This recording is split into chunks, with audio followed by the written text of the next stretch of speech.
Hello kids, welcome back to the class of General Knowledge Part 5. And kids, we are back again with a new chapter in this new video today. So kids, let's start. This is chapter number 2. Animals and their world, जानवर और उनकी दुनिया. Right kids? जैसे हम humans हैं, हमारी खुद की एक अलग दुनिया है. हमारा अपना घर है, हमारा अपना ऑफिस है, स्कूल है, everything like that, right kids? ऐसे ही animals, उनका खुद का घर होता है, खुद की एक habitat होता है, खुद की एक diet होती है, खाना होता है, right kids? वो कैसे रहते हैं, उनका क्या nature है, उस हिसाब से उनको भगवान ने या उनको nature ने बनाया है. जैसे हम humans हैं, हमारे लिए natural habitat, थोड़ा soft environment, सारी चीजें available है, right? And वैसे ही जो एनिमल्स हैं उनको भी उनके हैबिटेट के अकॉर्डिंग कुछ ब्लेसिंग्स मिले हुए हैं जिसकी वजह से वो काफी डिफरेंट दिखते हैं. तो आज हम ऐसे ही कुछ एनिमल्स और उनके हैबिटेट्स के बारे में पढ़ने वाले हैं. तो स्टार्ट करते हैं. You will find animals in almost every place on earth from the hottest deserts to the coldest continents. तो आप जानवरों को हर जगह पा सकते हैं, भले ही वो कोई बहुत ही ज्यादा गर्म रेगिस्तान हो या फिर कोई भी बहुत ही ठंडा कॉन्टिनेंट हो. Right kids? Read about some animals living in different habitats and how they adapt themselves to their habitat. तो चलिए पढ़ते हैं कुछ ऐसे एनिमल्स के बारे में जो कि अलग अलग हैबिटेट्स में रहते हैं और उस एनवायरनमेंट को वो किस तरीके से ग्रैब करते हैं, किस तरीके से उसके अंदर अपने आप को ढालते हैं. Let's see that. Number 1 is African wild dogs.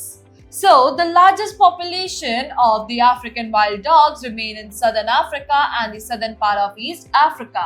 So, kids, जो ज़्यादा majority, जो सबसे ज़्यादा population है African wild dogs की, वो southern Africa और southern part of East Africa में पाए जाते हैं.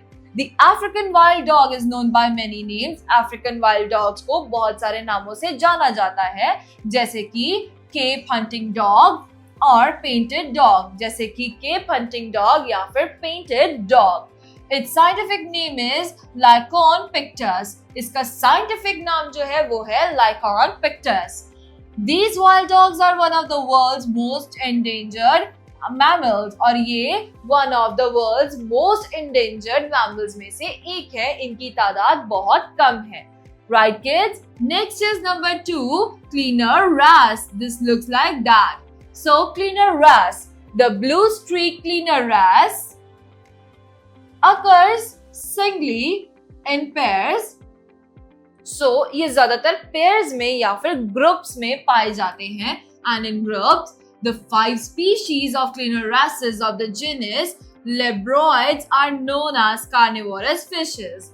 So, kids, जो cleaner wrasse है of the genus Lebroides, उनको कार्निवोरस फिशेस भी कहा जाता है. They are non cleaner wrasse और इनको क्लीनर wrasse कहा जाता है. Right kids? ये जो है ये ब्लू स्ट्रीक क्लीनर wrasse है जो कि कार्निवोरस फिशेस है, उनको हम नॉर्मली क्लीनर wrasse कहते हैं. Number 3 is Texas blind salamanders. Right kids? So Texas blind salamanders are known for having a limited range of facing water pollution.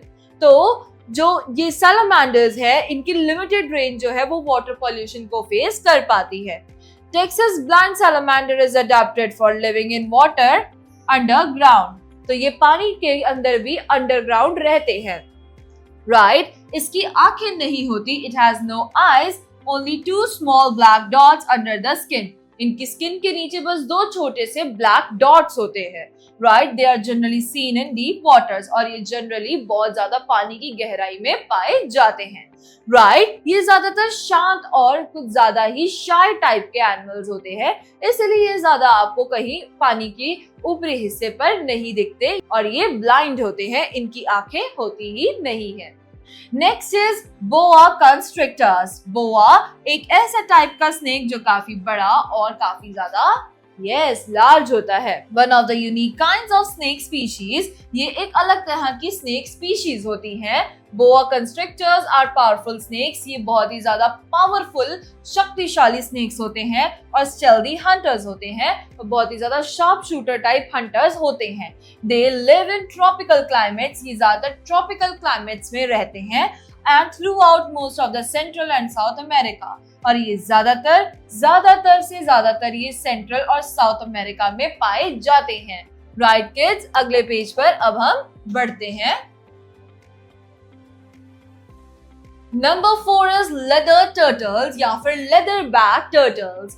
Right kids, ये leather back turtles बहुत ही ज्यादा विशाल होते हैं, काफी ज्यादा इनकी 16 से 18 फीट तक इनकी जो है साइज होती है। Right kids, so leather turtles are found in deep water and are different in their appearance. So जो leatherback turtles होते हैं वो ज्यादातर deep waters यानी पानी की गहराइयों में पाए जाते हैं और ये normal appearance से अलग होते हैं। एक normal turtle की appearance से ये बहुत ज्यादा ही अलग होते हैं।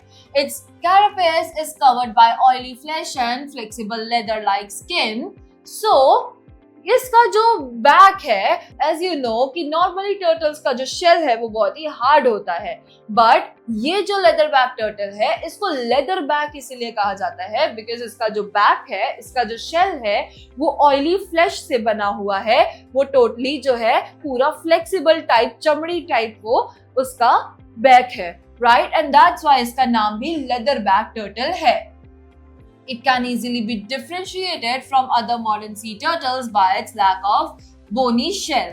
तो इनका शेल है जो वो हार्ड नहीं होता, बोनी नहीं होता, और इसी वजह से ये अन्य जो मॉडर्न टर्टल्स है उनसे बहुत जल्दी डिफरेंशिएट कर लिया जाता है। लाइक अगर आप इनको इंडिविजुअली ऐसे ही देखेंगे तो आप उनको एक बार में पहचान सकते हैं that this is a leather back turtle because वो दिखने में काफी ज्यादा अलग और विशाल होते हैं। Next is pangolins. So they look like this, and pangolins are the only mammals wholly covered in scales, and they use these scales to protect themselves from predators in the wild.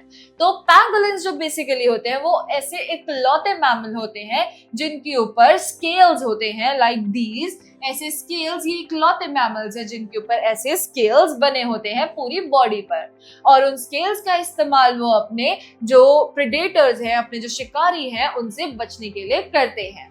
Next is eels या फिर you can say electric eels, right, ये ज्यादातर पानी की गहराइयों में ही पाए जाते हैं, रॉकी क्लिफ्स के अंदर पाए जाते हैं पानी के अंदर। So eels undergo considerable development from the early larval stage. तो ये early larval stage के अंदर develop करते हैं। So eels are ray-finned fish belonging to the order Anguilliformes, which consist of 8 suborders, 19 families, 111 genera, and about 800 species. So kids, ये larval stage के तो उससे जाते ही हैं। इनका जो फिन है ये देखने में सांप जैसे होते हैं, पर इनकी बॉडी पर अलग तरीके से, जैसे अगर ये एक ईल है तो इनकी बॉडी पर अलग तरह से ऐसे फिन होते हैं जिसकी मदद से ये तैरते हैं। राइट किड्स, ये फिन्स इनके ज्यादातर विजिबल नहीं होते बट ये प्रेजेंट होते हैं। नेक्स्ट इज दैट ये ज्यादातर 8 सब बॉर्डर्स में पाए जाते हैं। इनकी 19 फैमिलीज होती हैं, 111 टाइप के इनकी जनरेशंस या जेनरा होते हैं, और इनकी कम से कम 800 डिफरेंट स्पीशीज होती हैं। लाइक ऐसे ईल्स जो है वो एक तरह के नहीं बल्कि बहुत ही 800 तरीके के अलग अलग ईल्स पाए जाते हैं। कुछ जो इलेक्ट्रिक होते हैं, कुछ इलेक्ट्रिक नहीं होते, कुछ इनके जैसे दिखते हैं, कुछ ब्लैक होते हैं, कुछ ग्रे होते हैं, कुछ बहुत ही बड़े होते हैं, कुछ छोटे, और ऐसी ही बहुत सारी डिफरेंट ईल्स की स्पीशीज पाई जाती हैं। Right kids, पहले हम पढ़ेंगे let me answer. Have you ever wondered that tigers are excellent swimmers and capable of swimming up to 6 kilometers at a stretch? So kids, do you know कि एक tiger जो है वो बहुत ही excellent swimmers होते हैं, वो बहुत ही अच्छे तैराक होते हैं जो कि 6 किलोमीटर तक तैरकर जा सकते हैं। आगे बढ़ते हैं, quiz time. So number 1 is what do you know about pangolins? Pangolins are wholly covered in scales. Yeah, so wholly covered in scales. Next is name any one aquatic animal. किसी एक एक्वेटिक एनिमल का नाम बताइए। It is shark. तो हम लिखेंगे shark या फिर सी रेप्टाइल्स, जैसे कि turtles. Name the semi aquatic rodent known for building dams। अब वो सेमी एक्वेटिक rodent कौन सा है जो कि डैम्स क्रिएट करता है? It is a beaver. तो BEAVER, beaver. Next is which animal goes under development to the larval stage। कौन सा ऐसा एनिमल है जो कि लार्वल स्टेज के अंडर गो करता है? It is an eel। सो हम यहाँ लिखेंगे EEL, eel। Next is the 5 species of cleaner wrasses of the genus Labroid। So, ये है the 5 species of cleaner wrasses of the genus Labroid। Next is dash are known as carnivore fishes। Cleaner wrasse is known as the right। Next is dash adapted for living in water underground। It has no eyes, only 2 small black dots under the skin। अभी हमने इसके बारे में पढ़ा था कि इसकी आंखें नहीं होती, ये शाय होता है और ये बिल्कुल पानी की गहराइयों में रहता है और इसकी स्किन के नीचे सिर्फ 2 ब्लैक डॉट्स होते हैं। It is a Texas blind salamander. Texas blind salamander. Next is boa constrictors live in tropical climates throughout most of the Central and South America। So we'll write South America।